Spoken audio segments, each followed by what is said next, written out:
And do you foresee, similar to the BC tobacco legislation with the retroactive class action damages suits that went on there, do you see that for cannabis if they're adding formaldehyde, if they're adding things like that? Or do you think the free market's just going to model it and they're aware of the risks? How do you think it'll regulate itself? Is there a demand for formaldehyde weed? That's the thing, right? I don't think there's a demand. I think people will be upset if their cannabis isn't good. I'm not saying that, you can just sell a bunch of crap and people will buy it, but unfortunately that does go on all the time anyway.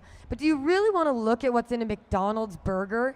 Do you really want to know what chemicals are in the oil that they make your fries with? Do you really want to go to Subway and see what they soak their vegetables in to keep them bright? I mean, if you're talking again about any product out there, there's going to be crappy stuff. Have you been to a really cheap clothing store? You can smell the chemicals in the air, right? It's just cheap garbage that was produced at the lowest standard, and you know that the people making it have lungs covered in fibers and chemicals and they're dying, but that product still exists because there is still a demand. But most people with any sort of standards or morals or whatever, they're not going to want to buy that product knowing what's in it and what it's done. They're going to get something better. So the market will always provide the lowest, crummiest product of anything, but they're also always going to provide the best quality. And when it comes to business, you want to pay your employees, you want to make money, you want people to be happy. No business wants to piss off their customers. That's insane. But there are businesses that have customers who don't mind buying a crappy product, and it's win-win-win. There's no force going on there. You're not being forced to go buy a McDonald's burger versus the $20 burger at the steakhouse. You're not being forced. You make that choice. You might be forced by the limits of your money. You might not be able to buy the finest organic, fair trade, shade grown, whatever, your organic certified, got your windmill powered, you can buy that if you want. A lot of people don't. They're going to go get the standard stuff and they're completely happy with that. Eugene? If somebody knowingly sells you a product knowingly sells you a product that contains harmful ingredients, I mean, there are product liability laws, and even under a free market system, if you're poisoned by something and somebody sold it to you and didn't advise you of the contents or misrepresented the contents and you're harmed as a result, I mean, that system should remain with cannabis products as well. If somebody has knowingly done something that's going to cause you harm, you should have a recourse against them. I see no difficulty with that, except that it's expensive to take litigation. But that's where a regulatory model may have some standards of quality control at some point. And that's one of the things we're going to need to look at. What sort of quality controls do you put in on products that are being sold to other people, as we do with alcohol? I mean, people die from using alcohol now, but they don't die of necessarily from improperly prepared alcohol. They die from drinking too much. In the Prohibition era, people died because the alcohol was improperly prepared. So what we need are some standards on the production so that people aren't consuming chemicals that are going to cause them significant harm. And speaking of consumption, do any of you have views on, if it's legalized, where can it be consumed? How can it be consumed? Can it be consumed in public? Can cafes serve it? Eugene? Well, again, this is more about what's politically acceptable. I don't think, given it's a psychoactive substance, and if side stream smoke does produce a psychoactive effect, then I think there are some concerns about exposing children to it when they're not in a position to decide whether they want to be consuming the substance. It should be of your own volition that you're deciding. It should be a mature decision about whether or not you want to consume the substance. In many public parks, you cannot consume alcohol. There are some sort of local, they're municipal, they may be national parks regulations or whatever. These sorts of regulations that may be the cost of creating a broader public acceptance of ending prohibition. And again, that may be the sort of cost that we have to accept in the short term. 40 years ago, when I moved to Ottawa from Toronto, there were no outdoor beer gardens. There were no outdoor beer patios, or you couldn't sit outside and have a drink. That evolved over time, and so now everywhere you go, there are outdoor patios. It's become socially acceptable. But I wonder if they had been introduced 40 years ago, if that would not have caused a lot of trouble. So I think these things, this is one of these things that can change incrementally as we gain experience with it. There's going to be a lot of uncertainty, a lot of fear about what happens when you end prohibition. So these are some of the concessions that I think many of us agree have to be made in order to gain public acceptance and tolerance, and then as time goes on, we can look at broadening some of the circumstances, some of the places where it could be consumed. In law, we call those time, place, and manner restrictions. And again, once we get over the hump of taking cannabis out of the Controlled Drugs and Substances Act and making it a legal commodity, that will be determined, those kinds of things, where can you consume, will likely be determined at the local level or the provincial level. Eugene, I think, gives a great example of consumption of alcohol in parks. In some places you can do it, some places you can't. Sometimes you can only do it on special occasions, sometimes you can't.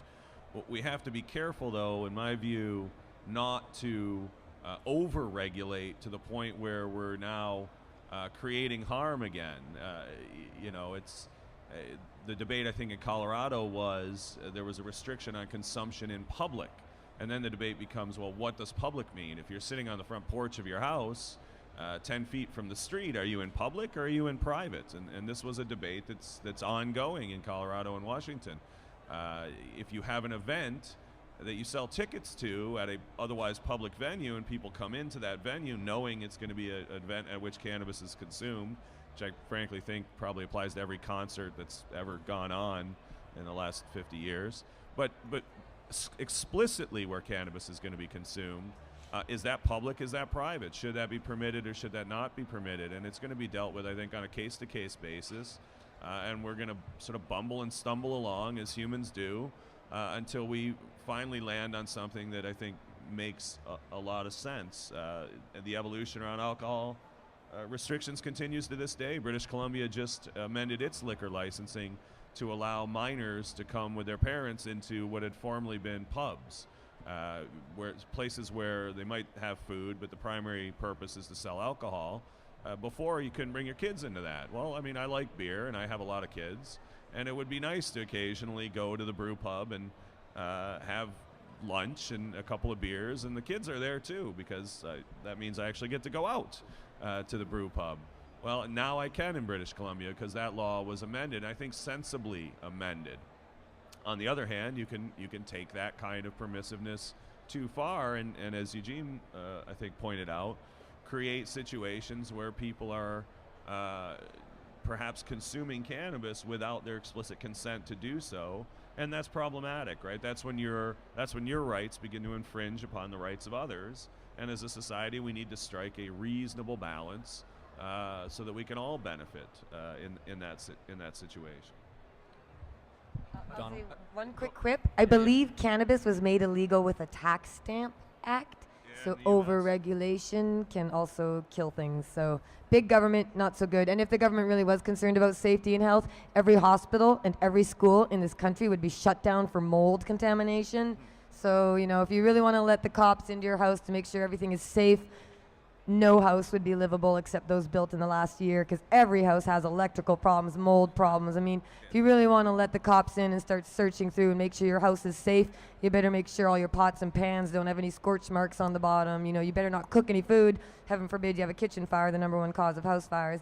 So over-regulation can kill things. But again, political reality is we got big government. We're going to have big government rules. And the bigger picture is just to work on getting smaller government, small, decentralized government, because when you have big government make big laws that cause big problems, it's a lot worse and a lot harder to change than when you have a smaller government doing a little less work and letting different cells or provinces or groups do their own thing in trial and error. So big government bad.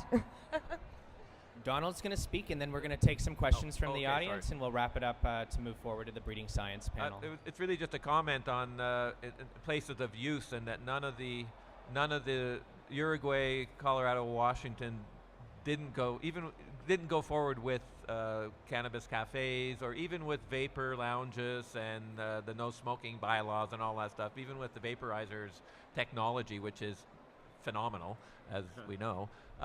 It's just interesting that they didn't go that far. Now I've heard, okay, maybe that's the next step. Maybe that's let's get over the hump, as Kirk says, and then figure out all of these other sorts of things. But I just find it interesting, given that the only model we've had for 40 years has been a coffee shop model in Holland, and which seems to work just fine, more or less. And just a comment. I don't know if anyone wants to respond to that. Or I'm interested from a regulatory perspective. In Uruguay, they're using genetic markers in their plants in order to identify. And it would be interesting for the next panel, which is breeding science and cultivation science, if we could ask those seed breeders what they think of using a genetic marker to quantify the cannabis in a country, because I certainly struggle to understand how that might work.